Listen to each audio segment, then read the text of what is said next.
আমি আজকে মিষ্টি আলু দিয়ে একটা মিষ্টি বানাবো, পানিতোয়ার নাম। প্রথমে মিষ্টি আলু নিয়ে নিয়েছি সেদ্ধ করে 3 পিস, 1 বাটি ক্ষীর বাড়িতেই আমি বানিয়ে নিয়েছি, আর 1 বাটি চিনি, আর এখানে চালের গুঁড়া। আমি এগুলো সব একসাথে করে মাখিয়ে ভালো করে মিষ্টিটা বানিয়ে নেব।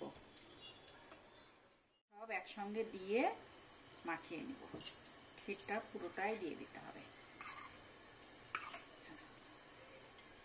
এখন সব দিয়ে মাখিয়ে করে মুছে নিয়েছি। এখন একটা একটা করে বানিয়ে নেব সুন্দর করে করে।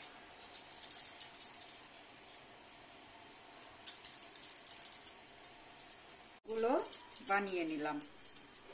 আমি মিষ্টিগুলো সব একে একে রেডি করে নিলাম।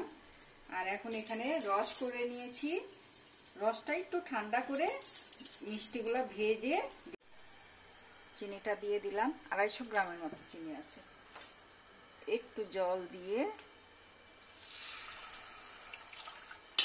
একটু জাল দিয়ে নিব। আর এখন আমি এগুলো মাখিয়ে নেব। আর এটাতে আমি রস করে নিয়েছি। দেখুন রসটা কি সুন্দর করে নিয়েছি। রসটা বন্ধ করেই নেব। এই যে আমার রসটা হয়ে গেল। আমি এখন এর মধ্যে একটু কেশর দেব, তাহলে কালারটা ভালো আসবে। রসটা হয়ে গেল। দেখুন রস একটু পাতলাই থাকবে, তাহলে মিষ্টির মধ্যে রসটা ঢুকবে। এখন আমি মিষ্টিগুলোকে ভেজে নেব। আমি তেল উঠিয়ে দিয়েছি। ভেজে নেব।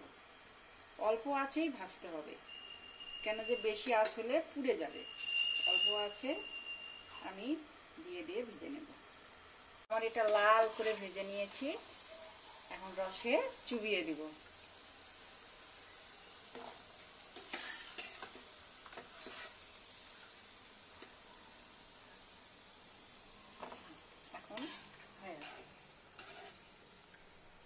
হ্যাঁ দেখুন আমার মিষ্টি হয়ে গেল।